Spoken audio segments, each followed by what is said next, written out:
Çaynakdiki Ç.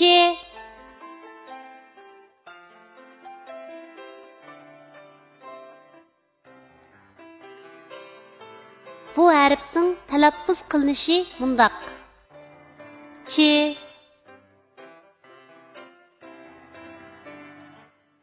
Endi bu harfni o'z ichiga olgan misollarni ko'rib o'tamiz. Ç'ning beshidan ulinadigan shakli.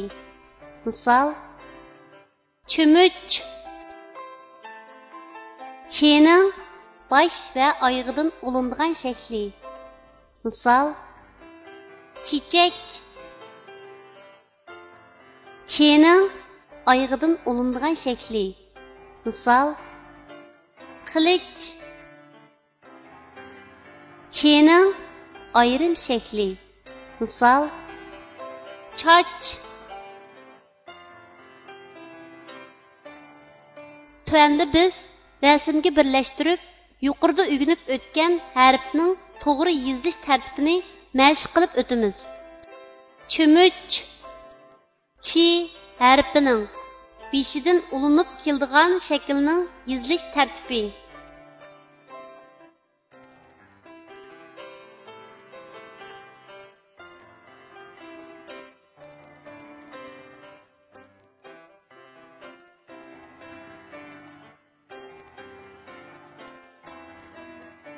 Çiçek. Çi harfining bosh va oyog'idan ulinib keladigan shaklning yozilish tartibi.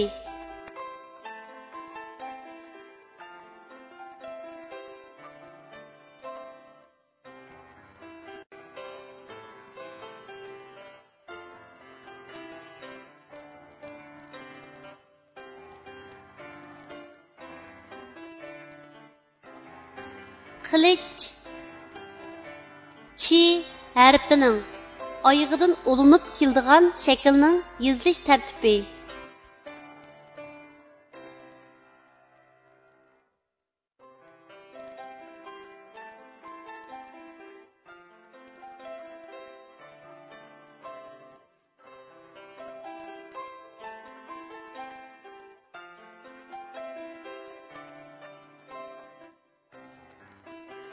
Choch.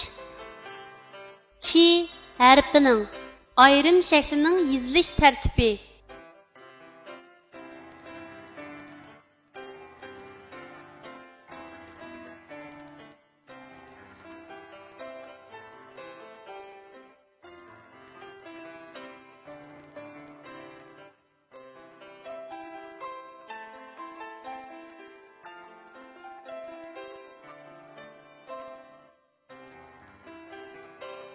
Kichik do'stlar, tuandagi so'zlarni menga aytib o'qinglar.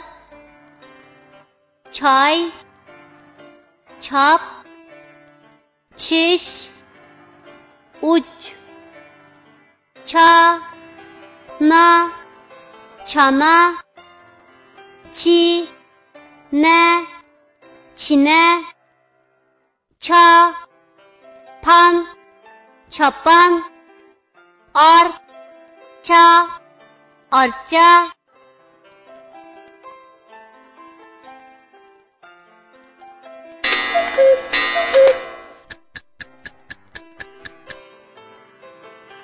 Chik, chik, chik, chik, chik. Uyg'on bolajon, tayyorladi choy sana onajon. Chik, chik, chik. Maktabga yo'l ol, tirishib o'rgan, ustoz so'zi bol.